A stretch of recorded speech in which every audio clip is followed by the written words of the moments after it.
Listen up, folks. We're living in crazy times. The economy's like a roller coaster. Prices are going up faster than my grandma's blood pressure at Thanksgiving dinner. And let me tell you, your money matters more now than ever before. It's not just about having a fat wallet. It's about security, freedom, and peace of mind. Think about it. When you've got your finances in order, you sleep better at night. You don't break into a cold sweat every time an unexpected bill shows up. You're not living paycheck to paycheck, praying your car doesn't break down. That's the power of mastering your money. And in today's world, it's not just nice to have, it's essential. Personal finance isn't about being a math whiz or making six figures. It's about making smart choices with the money you have, whether it's a little or a lot. It's up to you to take control. And that's exactly what we're going to learn how to do. All right, let's talk budgets. I know, the word budget probably makes you want to run for the hills, but hear me out. A budget isn't a straitjacket. It's not about depriving yourself. It's a roadmap. It's telling your money where to go instead of wondering where it went. And let me tell you, it's the foundation of all financial success. So how do we do this? First things first, you need to know your income. I'm talking about your take-home pay, not what you make before taxes. Write it down. Next, list out all your expenses, and I mean all of them. From your rent or mortgage to that daily coffee run. Don't forget those sneaky subscriptions you forgot you had. Be honest with yourself. This isn't the time to pretend you don't have a weakness for online shopping at 2 a.m. Now comes the fun part. You're going to give every single dollar a job. This is what I call a zero-based budget.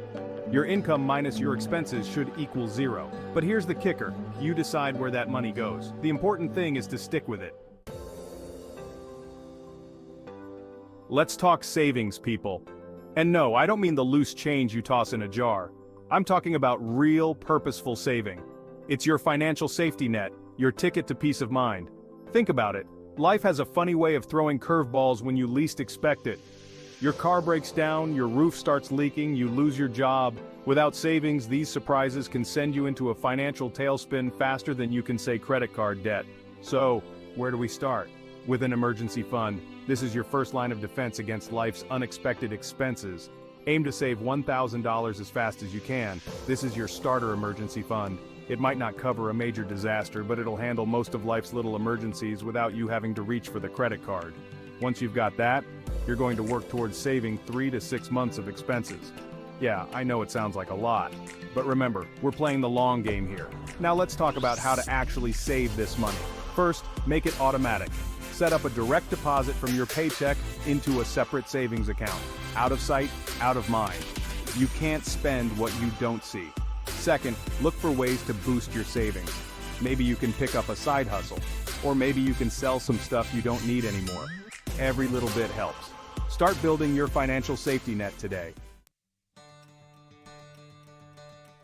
All right, folks, it's time to talk about the elephant in the room, debt. It's a 4-letter word that's keeping too many people up at night. Credit card bills, student loans, car payments. It can feel like you're drowning in a sea of red. But I'm here to tell you something important. You can get out of debt. It's not easy, but it's possible. And the freedom on the other side? It's worth every bit of effort. Let's start with the basics. First, you need to stop adding to your debt. Cut up those credit cards if you have to. I know it sounds extreme, but you can't get out of a hole if you keep digging. Next, list out all your debts. Every single one.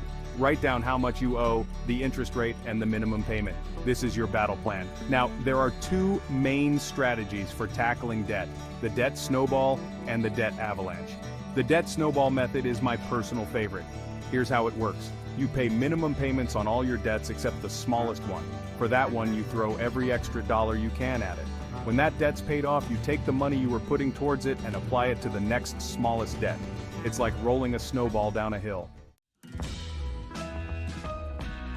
Section 5. Smart investing, growing your wealth for the future. Now that we've talked about budgeting, saving, and getting out of debt, it's time to talk about growing your wealth. That's right, folks. We're diving into the world of investing. And before you start sweating, thinking this is only for Wall Street big shots, let me stop you right there. Investing is for everyone. It's how you make your money work for you instead of you always working for your money. Let's start with the basics. Investing is all about putting your money into something with the expectation that it'll grow over time. This could be stocks, bonds, real estate, or even a business. The key is to understand that investing always involves some level of risk. But here's the thing. not investing is risky too. Why? Because of a little thing called inflation. If your money isn't growing, it's actually losing value over time. So where should you start? For most people, I recommend starting with your retirement accounts. If your employer offers a 401k with a match, that's free money on the table. Take it, max out that match. Then look into opening an IRA, an individual retirement account. Section 6. Navigating economic turbulence, inflation and instability.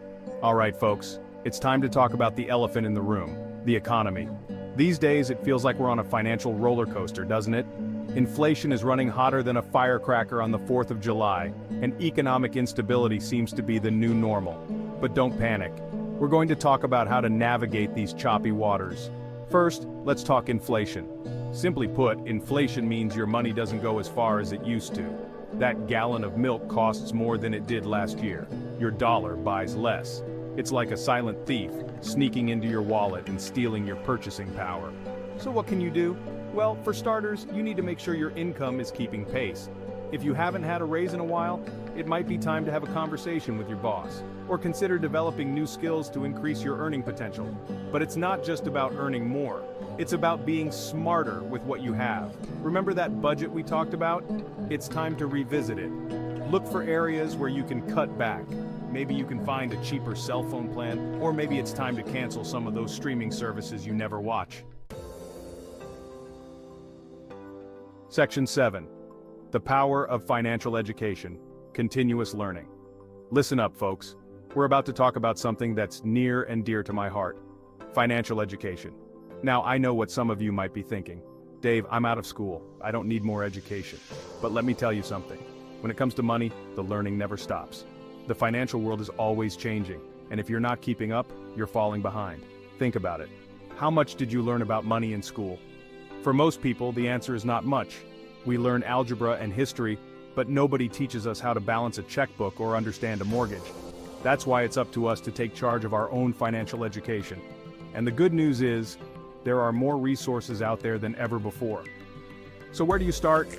Well, you're already on the right track by reading this. But don't stop here. There are countless books on personal finance out there. Pick one up, listen to podcasts on your commute, attend financial workshops in your community. Section 8. Tech tools for money management, embracing digital solutions. All right, folks, it's time to talk tech. Now, I know some of you might be thinking, Dave, I'm not a tech whiz, but hear me out. Technology can be a powerful ally in managing your money, and the best part?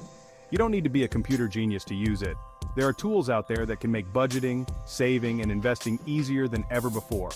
Let's start with budgeting apps. These little wonders can link to your bank accounts and credit cards, automatically categorizing your spending. No more manual data entry. No more wondering where your money went. Some of these apps can even send you alerts when you're getting close to your spending limits. It's like having a personal financial advisor in your pocket. But it's not just about tracking your spending. There are apps that can help you save money too. Some round up your purchases to the nearest dollar and invest the difference. Section 9. Balancing act, work, life, and financial goals. Now let's talk about something that affects all of us. The balancing act between work, life, and our financial goals. It's like trying to juggle while riding a unicycle, on a tightrope, over a pit of alligators. Okay, maybe it's not quite that dramatic, but it can sure feel like it sometimes. Here's the thing. Your financial goals shouldn't come at the expense of living your life. But at the same time, living for today shouldn't jeopardize your financial future. It's all about finding that sweet spot. And let me tell you, it's different for everyone. What works for your neighbor might not work for you. And that's okay. So how do we find this balance? First, you need to be clear about your priorities. What's most important to you? Is it retiring early, traveling the world, sending your kids to college? Once you know what matters most, you can align your financial decisions with these goals. Maybe you decide to work overtime for a few months to boost your savings. Or maybe you choose to take a lower-paying job that gives you more time with your family. But here's the key. Don't forget to enjoy the journey. Listen up, folks. We're living in crazy